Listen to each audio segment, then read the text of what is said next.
बिस्मिल्लाहिर्रहमानिर्रहीम। अस्सलाम वालेकुम। आज 21 नवंबर बरोज़ हफ़्ता हम बात करेंगे राना मंशियात फ़रोश के ख़िलाफ़। आज बड़े अहम केस की समाअत हुई है और हमेशा हमारे यहाँ जब भी मंशियात फ़रोशी के केसेस होते हैं तो जो मुल्ज़िम होता है उसको मंशियात फ़रोश लिखा जाता है। और ये जो वर्ड मैंने इस्तेमाल किया है ये कोई मैंने अपनी तरफ से इस्तेमाल नहीं किया, ये पुलिस की तफ्तीश में ये वर्ड इस्तेमाल किए जाते हैं और ये चलान में ये टेक्निकल वर्ड्स हैं जो लीगल टर्मिनोलॉजी में ऐसे केसेस के लिए और ऐसे मुल्ज़मान के लिए इस्तेमाल किए जाते हैं। राना सनाउल्लाह अदालत में पेश हुए हैं। शाकिर हसन साहब हैं ANF अदालत के, ये स्पेशल अदालत है उसके ये जज हैं। और स्पेशल अदालतें, एक चीज़ आप माइंड में रखिएगा कि जब ये स्पेशल अदालतें हैं जितनी भी, वो पंजाब गवर्नमेंट और जो वजारत कानून होती है उसका बड़ा किरदार होता है जजेस को लगाने के लिए और अदालतों में जो उनका असर और रसूख होता है, क्योंकि ये डायरेक्टली हाई कोर्ट के अंडर नहीं आती। ये स्पेशल कोर्ट्स हैं, जैसे कुछ फेडरल कोर्ट्स हैं, कुछ जो है वो ये जो जितने भी ये ANF है ये भी एक फेडरल एक कंसेप्ट है और ये एक फेडरल इदारा है, तो ये फेडरेशन इस मामले को देखती है। या FIA है वो भी फेडरल एक इदारा है, NAB है वो भी एक फेडरल इदारा है। तो जब राना सनाउल्लाह क्योंकि 2 दफ़ा वज़ीर कानून रहे हैं 10 साल के लिए, तो बड़ा असर और रसूख है। और आपको याद होगा हमारा जो साबका मामला हुआ था जब राना सनाउल्लाह की दरख्वास्त ज़मानत ANF का अदालत ANF के जज लिखने बैठ गए थे। 15 किलो हेरोइन का केस है और ANF के जज साहब ज़मानत देने पर तुल गए थे।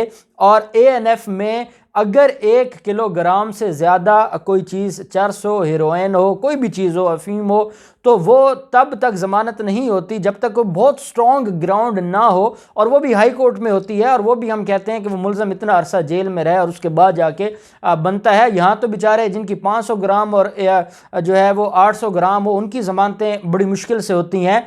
15 किलो हीरोइन का, मेरी जो एक लीगल हिस्ट्री है, जितना कुछ मैंने कानून से सीखा है या जितना मुझे अरसा हुआ है, मैंने ये एक मिसाली केस था मेरे सामने कि 15 किलो हीरोइन के मुल्ज़िम की ज़मानतें भी हो जाती हैं। और ANF के जज साहब लिख रहे थे, फिर आपको पता है कि वो मामला हुआ व्हाट्सएप का, उनको उसी दिन ओहदे से हटाया गया, उनको ट्रांसफ़र किया गया और उनकी जगह शाकिर हसन साहब है।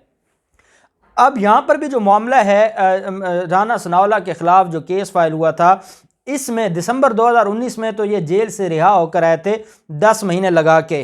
अब दिसंबर 2019 से दिसंबर 2020 आने वाला है। आज अगर 21 नवंबर है तो 10 दिन के बाद तो दिसंबर 2020 शुरू हो जाएगा।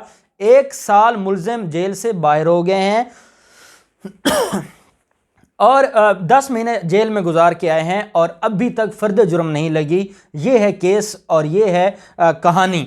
आज जो है वो बड़ी अहम समाअत थी और आज फ़र्द जुर्म लगाई जानी थी और जो grounds of framing of charge है उसके ऊपर आज बहस होनी थी मुल्ज़िम के वकील की और जो ANF के वकला थे, जो प्रोसिक्यूटर्स थे, उनकी तरफ से आज जो है वो इसके अंदर बहस होनी थी। पहले एक जो प्रोसिक्यूटर थे उनके ऊपर एक कातिलाना हमला भी हो चुका है और वो केस से विड्रॉ कर गए थे। अब नए प्रोसिक्यूटर्स इस केस को देख रहे हैं।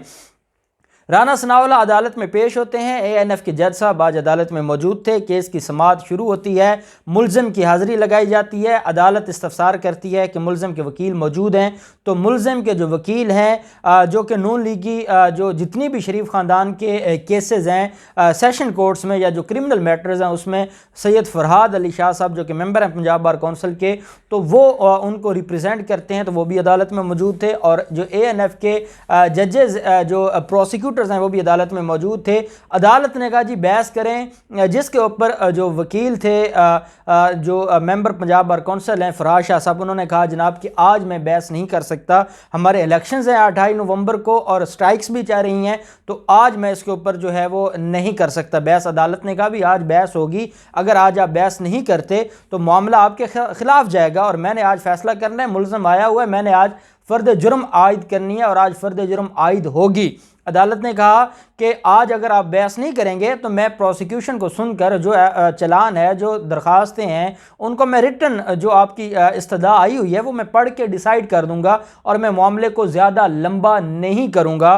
तो जो फरहाद शाह साहब थे उन्होंने अदालत से कहा कि जनाब नहीं, आज स्ट्राइक है, आज हम बहस नहीं करने देंगे। फरहाद शाह साहब जो मेंबर हैं पंजाब बार कौंसिल के, वो कम्पिटेंट हैं, कोई शक नहीं कि वो फौजदारी कानून को जानते हैं, लेकिन उनका एक और स्टाइल भी है कि उनके साथ 35 से 40 एसोसिएट्स अदालत में आते हैं, और जब वो अदालत में आते हैं तो वो पूरा कमरा जो अदालत है वो भर जाता है वकला से। और फिर जो राना सनाउल्लाह का क्योंकि बड़ा असर और रसूख है, वो ख़ुद भी वकील हैं, फिर वज़ीर कानून रहे हैं, उनका अपना चैम्बर है, वो बार की पॉलिटिक्स में लाहौर बार में भी वो इन्वॉल्व हैं, और वो पंजाब बार कौंसिल के इलेक्शंस में भी इन्वॉल्व हैं। और इनको समझा जाता है राना सनाउल्लाह जैसे लोगों को कि ये बड़े इन्वेस्टर्स हैं, और ये जो हमारी बार कौंसिल या बार एसोसिएशंस हैं तो उनके पीछे क्योंकि बड़े बड़े इन्वेस्टर्स भी शामिल होते हैं। बदकिस्मती है कि हमारे यहाँ जो पढ़े लिखे नौजवान यंगस्टर्स हैं, जो प्रोफेशनल वकला हैं, उनके लिए कोई जगह नहीं है हमारी बार कौंसिल या बार एसोसिएशंस में कि वो इलेक्शन लड़ें और इलेक्शन लड़कर ऊपर हैं। उसकी वजह यह है कि करोड़ों रुपए लगते हैं, और इतना हैवी इलेक्शन हो गया है कि कोई भी पढ़ा लिखा प्रोफेशनल बंदा इसको जो है वो नहीं कर सकता, अफोर्ड नहीं कर सकता। तो ये कौन लोग आते हैं? उस तरह के लोग आते हैं जिनके पीछे बड़े बड़े इन्वेस्टर्स होते हैं, राना सनाउल्लाह एंड कंपनी जैसे। तो वो उनका एक पूरा एक माहौल होता है अदालत में, और जो है वो सारे मामलात होते हैं। तो राना सनाउल्लाह बोल पड़े, उन्होंने कहा जनाब क्योंकि कोरोना वायरस की वजह से भी और हमारी बार कौंसिल्स ने भी इसके ऊपर स्ट्राइक की हुई है, जो CPC का मामला है, जो पंजाब हुकूमत ने अमेंडमेंट्स लेकर आई हैं, अब वो अमेंडमेंट्स इस वक्त जो है उसके ऊपर अमल दरामद शुरू हो गया है, लेकिन उसके बावजूद जो है ना अभी तक स्ट्राइक्स जारी हैं। और स्ट्राइक की वजह यह है कि 28 नवंबर को इलेक्शंस हैं, तो 28 नवंबर तक जो हमारे बार कौंसिल्स के पंजाब बार कौंसिल के जो उम्मीदवारान हैं उनको मौका मिल जाए ताकि वो अपनी कंपेन कर सकें और उनको केसेस में पेश ना होना पड़े। और जो प्रोफेशनल वकला हैं वो इन हड़तालों की वजह से वो इतने परेशान हैं, इतने तंग हैं कि केसेस जो हैं वो डिले हो जाते हैं और केसेस में कोई कार्रवाई नहीं होती। राना सनाउल्लाह ने कहा कि क्योंकि स्ट्राइक जारी है तो जनाब से मेरी भी गुजारिश होगी। अदालत ने कहा आप खामोश रहें, आप मुल्ज़िम हैं और मुल्ज़िम को अदालत में बोलने का हक नहीं है। आप यहाँ को बार कौंसिल के रिप्रेजेंटेटिव नहीं हैं, आप यहाँ पे बतौर मुल्ज़िम अदालत में पेश हुए हैं, तो आप अदालत में खामोश रहें। राना सनाउल्लाह को उनके वकीलों ने खामोश करवा दिया।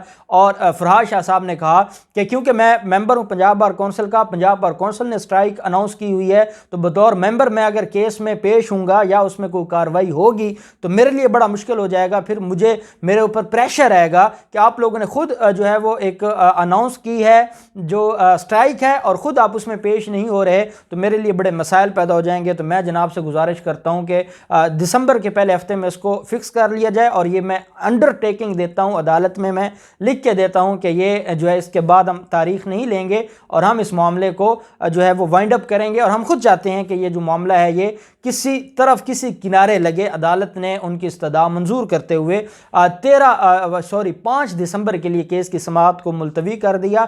5 दिसंबर को अदालत ने अपनी ऑर्डर शीट में लिखवाया कि अगर ये अपनी दरखास्तों पर जो grounds of framing of charge है उसके ऊपर बहस करते हैं, वेल एंड गुड। बहस नहीं करते, अदालत अगली दफ़ा इनकी बहस नहीं सुनेगी बल्कि डायरेक्ट फर्द जुर्म आयद करेगी। राना सनाउल्लाह अदालत से बाहर आते हैं और मीडिया के सामने, एक तो जब अदालत में पहुंचने से पहले मीडिया से गुफ्तगू करते हैं और जो फिर अदालत से फ्री होने के बाद मीडिया से गुफ्तगू करते हैं। और वहाँ जो रिपोर्टर्स की हालत होती है, जो वो हमारे जो मुख्तलिफ TV चैनल्स के जो रिपोर्टर्स हैं वो सुबह 9 बजे अदालत का टाइम है, वो सुबह 7 बजे वहाँ आना शुरू हो जाते हैं। और उनकी ख्वाहिश होती है कि पहले कोई अदालत में पेश ना हो, पहले हम उसका भाषण पूरी कौम को सुना लें और उसके बाद वो अदालत में पेश हो, और फिर अदालत में पेश होने के बाद आके फिर वो भाषण दे, ताकि वो अदालत में आए तो वो अदालत में बेसिकली कोई कार्रवाई हो ना हो, लेकिन उसका जो भाषण है वो आने में भी और जाते हुए भी 2 दफ़ा कौम मीडिया के ज़रिए सुन ले।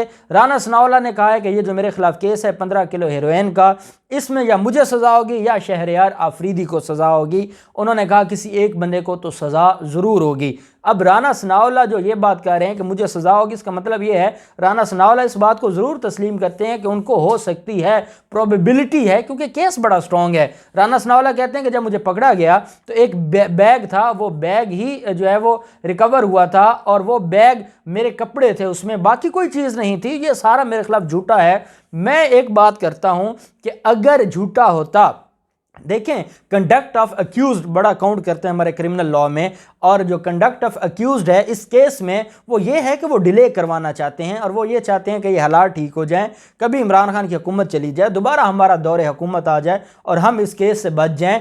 अगर राना सनाउल्लाह जो है वो इसमें इन्वॉल्व ना होते और अगर उसके ख़िलाफ़ स्ट्रॉन्ग एविडेंस ना होती तो कभी भी राना सनाउल्लाह इस तरह से डिले न करवाते, इस तरह से मामलात में पीछे ना हटते, दरखास्तें दे के बहानेबाजी ना करते। ये मीडिया के सामने आकर कहते हैं कि हमारा लाइव चलाया जाए, हमारा जो है वो जो हमारे केसेस हैं, हमारे जो ट्रायल हैं वो दुनिया को दिखाया जाए। और हकीकत ये है कि इनका अदालतों में जो वहाँ पर जाके जो इनकी एक तो चित्रोल होती है, दूसरा इनका जो वहाँ पर बिहेवियर होता है और ये जो डिलेइंग टैक्टिक्स इस्तेमाल करते हैं वो इतने हैं कि बंदा परेशान हो जाता है कि यार कोई ढीठपन की भी कोई इंतहा होती है। चले 1 तारीख है, 2 तारीख है, 4 तारीख है, पिछले 1 साल मैं तो समझूंगा कि 2 साल हो गए, 1 साल 10 महीने जो हो गए तो 2 साल तकरीबन होने वाले हैं और फर्द जुर्म आयद नहीं हुआ। स्पेशल केस में ये समरी ट्रायल होते हैं, इनमें 6 माह में अदालतों ने डिसाइड करना होता है और समरी ट्रायल का मामला यहाँ पहुँच गया है स्पेशल कोर्ट्स का कि 2 साल में नहीं हुआ।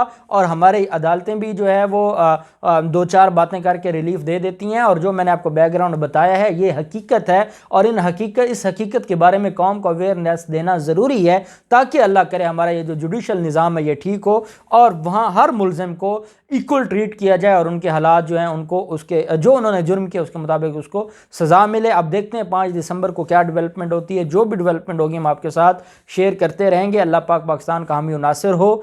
बहुत शुक्रिया। अल्लाह हाफिज़। पाकिस्तान जिंदाबाद।